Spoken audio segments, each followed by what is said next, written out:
इसी पर और विस्तार से बात करने के लिए हमारे साथ बीजेपी के वरिष्ठ नेता और इस मामले को सबसे पहले उठाने वाले सुब्रमण्यम स्वामी जी हमारे साथ जुड़ चुके हैं। सर, इस मामले में ईडी ने चार्जशीट दायर कर दी है जिसमें सोनिया गांधी, राहुल गांधी और साथ ही साथ सैम पित्रोदा सहित सुमन दुबे का नाम शामिल किया गया है। आपने इस मामले को सबसे पहले उठाया था, आप इनकी भूमिका को किस तरह से देख रहे हैं? जहाँ तक जो ईडी ने जो अभी कार्रवाई की है वो मेरा केस के बिना नहीं हो सकता था। मैंने ये सिद्ध कर दिया था कि ये इनका जो अपराध है उसमें तथ्य है और तथ्य के लिए केस चली और उस केस अभी मैं उसमें बयान दे रहा हूँ और 2 तारीख अगस्त को मुझे दोबारा बयान देना है ट्रायल कोर्ट में, और जो जिसमें ये पूरी बातें मैं रखूँगा और उसके बाद उनके वकील जवाब देंगे और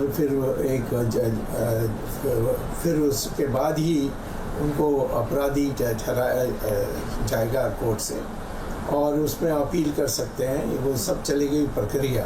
परंतु ये जो आज जो आप प्रचारण कर रहे हैं, प्रसारण कर रहे हैं, वो तो तब हुआ क्योंकि मैंने कोर्ट में मैंने ये सिद्ध कर दिया कि हाँ एक इसमें तथ्य है और इन्होंने जहाँ बेईमानी की और जो न्यूज़पेपर उन्होंने हड़प ली वो जो झूठे तरीके से किया, ये तो मैंने एक इसको प्राइमा फेसी केस कहते हैं, जैसे माने तथ्य है ये मैंने सिद्ध कर दिया। अब उसकी पूरी उनको जवाब देने के मौका मिलेगी, उसके बाद मैं अंत में जवाब दूंगा और उसके बाद न्यायाधीश निर्णय देगा। तो मैं तो समझता हूँ कि ये आने वाले 6 महीने में ये सारी चीज़ें हो जाना चाहिए। तो सर, अभी जिस तरह से ईडी की कार्रवाई आगे बढ़ रही है, जिस तरह से बढ़ती हुई दिख रही है, आप उसे प्रभावी मान रहे हैं, आप उसे संतोषजनक मान रहे हैं, आप सेटिस्फाइड हैं?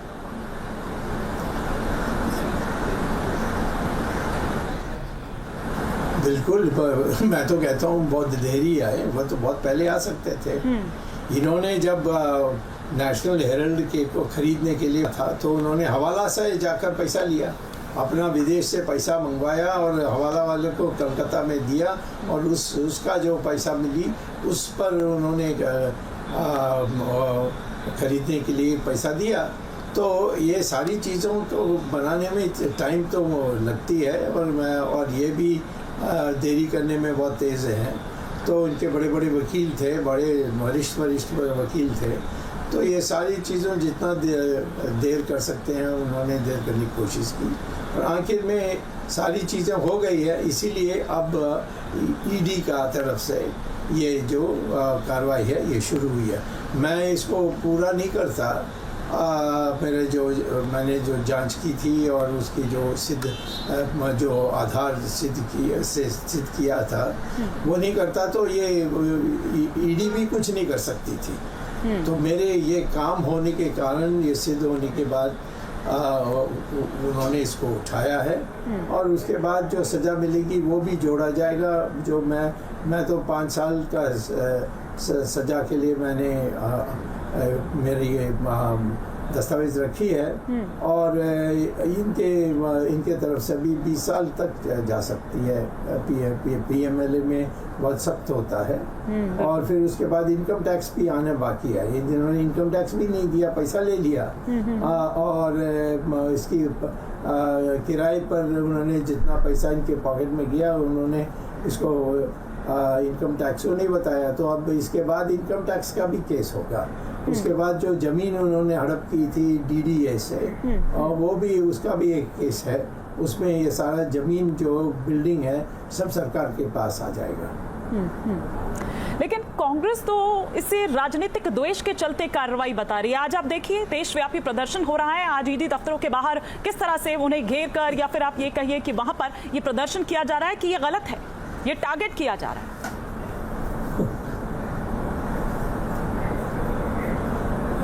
ये तो वह पहले दिन से कह रहे हैं, ये कोई नई बात नहीं है। पिछले 2 साल के पहले भी इन्होंने किया था, सड़क पर आ गए थे जब इनकी पूछताछ हुई थी। और जब मैंने केस डाला था तब भी मेरे घर के सामने आकर वड्रा ने पत्थर फेंक के मेरी सारी जो शीशा है सबको तोड़ा था। तो ये तो इनका करने की आदत है, अपराध करते हैं उसके बाद छिपाने के लिए ये सब गुंडागर्दी करते हैं। इसमें कौन सी आश्चर्यजनक बात है। डॉक्टर स्वामी, सबसे पहले आप ही ने इस मुद्दे को उठाया, लेकिन सबसे पहला ऐसा वो क्या तथ्य था, अगर हमारे दर्शकों के साथ आप वो शेयर करना चाहें, या ऐसा क्या टिप ऑफ आपको मिला था जो मामला यहां तक पहुंचा, आप उसे कोर्ट तक ले गए?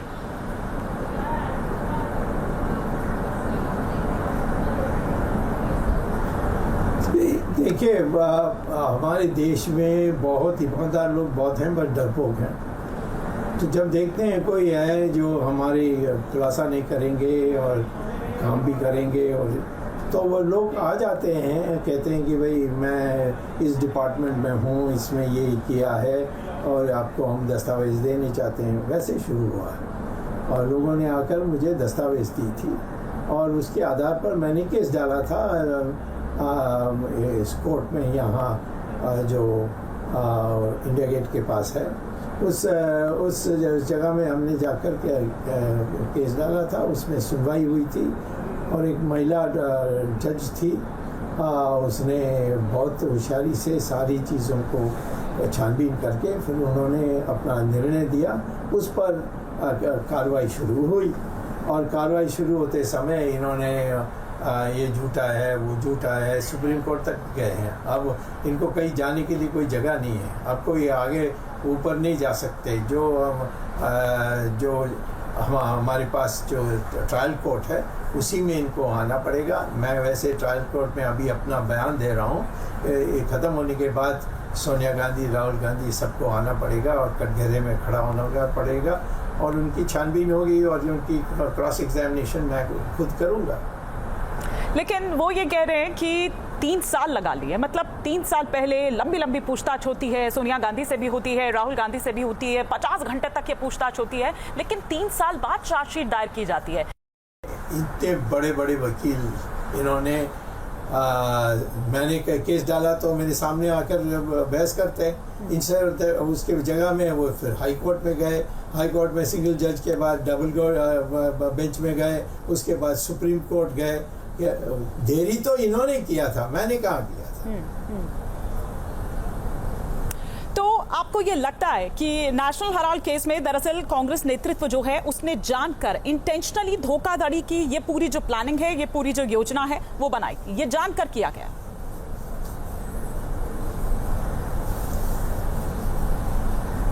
जी, जानकर किया इन्होंने जानकर किया था। तो आपको लगता है कि मतलब एजेएल के बाद जो यंग इंडिया बनी, ये बेनामी संपत्ति को ट्रांसफर करने के लिए, मतलब इसका जो संरचना है, इसको जो लिया गया या बनाया गया, इसका मोटो ही यही था, इसका टारगेट ही यही था?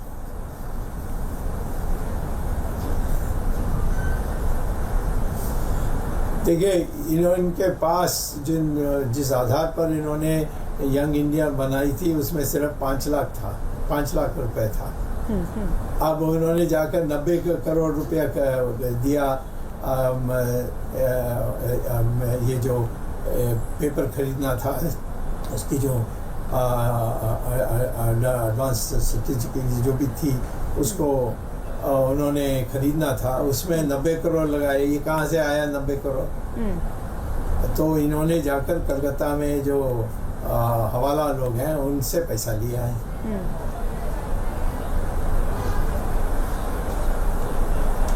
तो इस केस का भविष्य अब आप किस तरह से देखते हैं? क्योंकि देखिए, ये ठीक है कि चार्जशीट दायर हो गई, लेकिन प्रूव भी आपको करना होगा, क्योंकि कोर्ट में अगर देखें तो यहाँ तो हो गया कि ठीक है, लेकिन उसको किस तरह से वो सिद्ध कर पाएगी? क्या वो कामयाब हो पाएगी ईडी?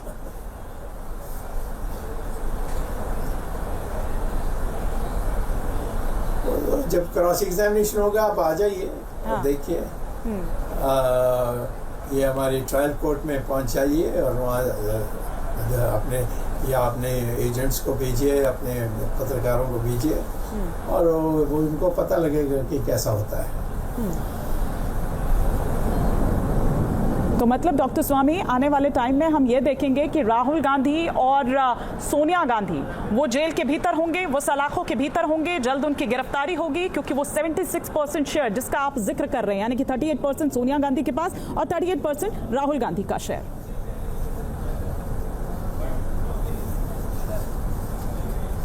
जी, तो अब तो थोड़ा बढ़ भी गया क्योंकि जी, दो जी। लोग मर गए ना। जी जी, मोतीलाल वोरा मोतीलाल वोरा और ऑस्कर फर्नांडिस। और ऑस्कर फर्नांडिस, हाँ, yes। उनका इनके साथ जुड़ गया है, उनका जो था हाँ जुड़ गया। अब मैं ये कहता हूँ कि इनका मेन इश्यू होगा जो रुचिदायक है कि राहुल गांधी का जो पासपोर्ट है वो हिंदुस्तानी का भी एक पासपोर्ट है और इंग्लैंड का भी एक पासपोर्ट है जी। और जो विदेश में जाता है तो इंग्लैंड के पासपोर्ट में जाता है। और ये सब सादा मैंने अब दिल्ली हाई कोर्ट में पेश कर दिया है, उसकी भी सुनवाई होने वाली है अभी। उसके माने इसकी नागरिकता भी समाप्त हो जाएगी।